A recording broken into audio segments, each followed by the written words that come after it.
મુન્દ્રા તાલુકાના નવીનાળ ગામને CER-CSR fund, રોજગારી અને વિકાસથી જાણી જોઈને વંચિત રાખવામાં આવી રહ્યું હોવાનો આક્ષેપ. મુન્દ્રા તાલુકાના નવીનાળ ગામના રહેવાસીઓએ વિસ્તારના copper plant, coal to PVC plant તથા પોર્ટ, સેજ પ્રોજેક્ટ સામે ગંભીર ફરિયાદ કરી છે.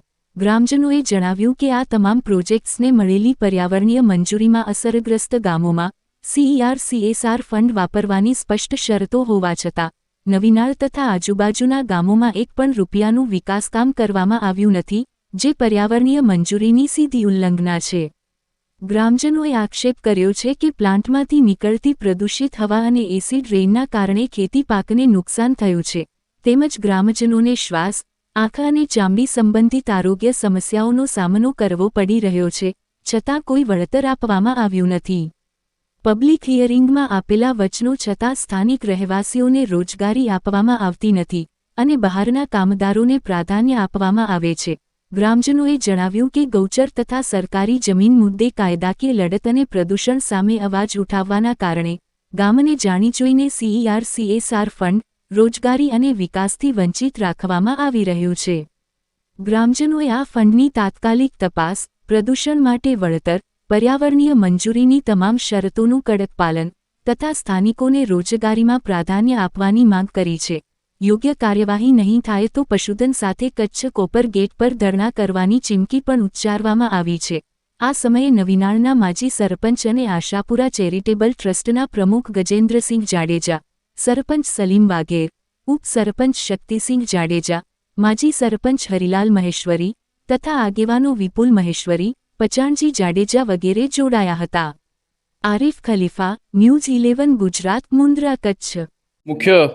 મુખ્ય બાબત એ છે કે અમારા ગામની અંદર કચ્છ કોપર પ્રોજેક્ટ થયો છે, જે વિશ્વનો સૌથી મોટો કોપર પ્રોજેક્ટ તરીકેની એની મંજૂરી મળેલ છે. ફેઝ 1નું પ્રોડક્શન ચાલુ થઈ ગયું છે અને એની બાજુમાં મુન્દ્રા પેટ્રોકેમિકલ્સ નામની એક મોટો પ્રોજેક્ટ જેનું કન્સ્ટ્રક્શન ચાલુ થઈ રહ્યું છે.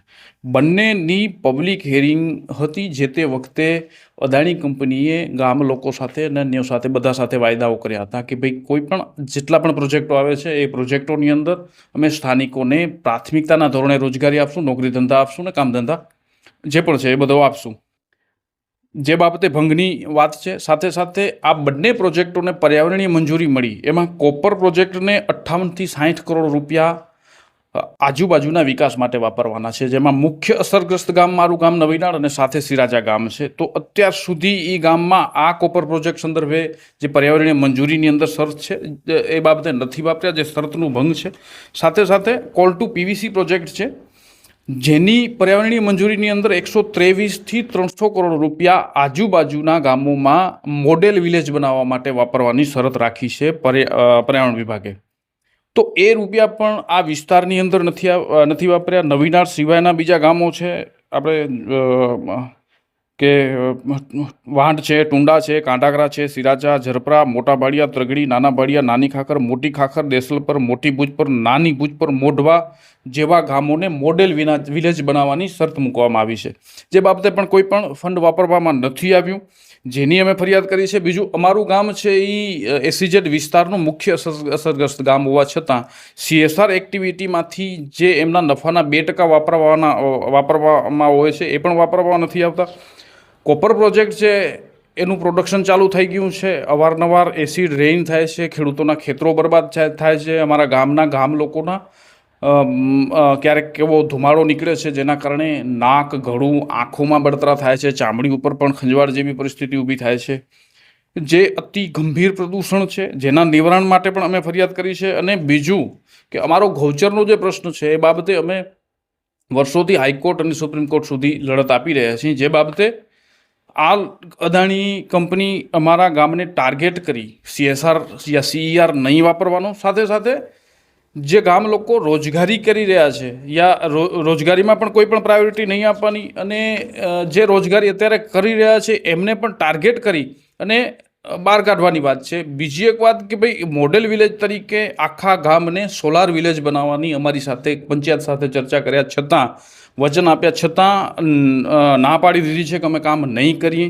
બીજું ક્ષત્રિય સમાજનું કોમ્યુનિટી હોલ બનાવવાનો પાયાવિધિ થઈ ગઈ, શેડ બનાવવા માટેની અને હોલ બનાવવા માટે પાયાવિધિ થઈ ગયા હોવા છતાં અત્યાર સુધી કામ શરૂ નથી થયું. અમારા દ્વારા પૂછવામાં આવે છે તો કહેવામાં આવે છે કે તમે વિરોધ કરો છો એટલે અમે તમારા ગામની અંદર વિકાસ કામો નહીં કરીએ, રોજગારી નહીં આપીએ અને રોજગાર જેટલા પણ ચાલે છે એ બધાના અમે બંધ કરાવશું. જે બાબતે જિલ્લા વહીવટી તંત્રની મોનિટરિંગની અંદર CR એક્ટિવિટી અને CSR એક્ટિવિટી થવી જોઈએ એવા નિયમો છે. પર્યાવરણીય મંજૂરીની અંદર પણ એ પ્રકારની શરતો છે અને જેનું સંપૂર્ણપણે પાલન થાય, જે બાબતે અમે ડેપ્યુટી કલેક્ટર શ્રીને આજે આવેદન આપી અને રજૂઆત કરેલ છે. જો આનો નિકાલ તાત્કાલિક ધોરણે અમારી ફરિયાદ અનુસંધાને કાર્યવાહી નહીં કરવામાં આવે તો અમે ગામના પશુધન સાથે ફરી કોપર ગેટ ઉપર જઈને ધરણા કરશું. લોક સુનાવણી અંદર તો મૌખિક એ લોકો વાયદા કરતા હોય છે, લોકોને ભોળવતા હોય છે અને પબ્લિક હિયરિંગ પોતાની લોક સુનાવણી પોતાની ફેવર કરવા માટે એ પ્રયત્નો કરતા હોય છે. કોઈ પણ વાયદા કે વચનોના પાલન થતા નથી. પણ આ તો પર્યાવરણીય મંજૂરીની અંદર લખેલી શરતો છે કે 5 વર્ષની અંદર આ ટોટલ કામો એમણે કરવાના છે. હજી સુધી કોઈ પણ પ્રકારના આ ગામોની અંદર કામો નથી થયા. ખાસ મુખ્ય અસરગ્રસ્ત ગામો છે બંને પ્રોજેક્ટના, એની અંદર પણ કોઈ પણ કામો નથી થયા. એ એમના પ્રોજેક્ટો છે એટલે ટાર્ગેટ કરે છે. એની જ અમે ફરિયાદ કરી છે કે લોકશાહીના ધોરણે કાયદાકીય રીતે અમે લડત ચલાવી રહ્યા છીએ. આ લોકો હાઈકોર્ટે જો ચુકાદો આપ્યો હોય ગૌચર પાછી આપવાનો તો અને એ ટાર્ગેટ કરતા હોય તો સ્વાભાવિક છે કે એ હાઈકોર્ટને પણ નથી માનતા, કાયદાને પણ નથી માનતા અને પોતાની મનમાની અને પોતાનો કાયદો યા પોતાનું દમન ચલાવે છે. એટલે લોકોને જાગૃત કરવાના છીએ કારણ કે લોકો ક્યાંક ડરેલા છે, એમને કામ ધંધો બંધ કરવાના ડર દેખાડવામાં આવે છે, અન્ય પણ એમના ઉપર કાર્યવાહી કરવાનો ડર દેખાડવામાં આવે છે. સાથે સાથે ઘણા એવા લોકો લાલચી હોય છે જેમને લાલચ આપીને પોતાની ફેવરમાં કરી અને પબ્લિક હેરિંગની અંદર પોતાની તરફેણ કરવામાં આવે છે. અન્ય કોઈ કાર્યક્રમો હોય પોતાની તરફેણ નહીં યા વિરોધ એમના પ્રત્યે જે થતો હોય ને દબાવવાના પ્રયત્નો એ લોકો કરતા હોય છે. તો એ બાબતે પણ જાગૃતિ લાવવાના અમે પ્રયત્ન કરશું.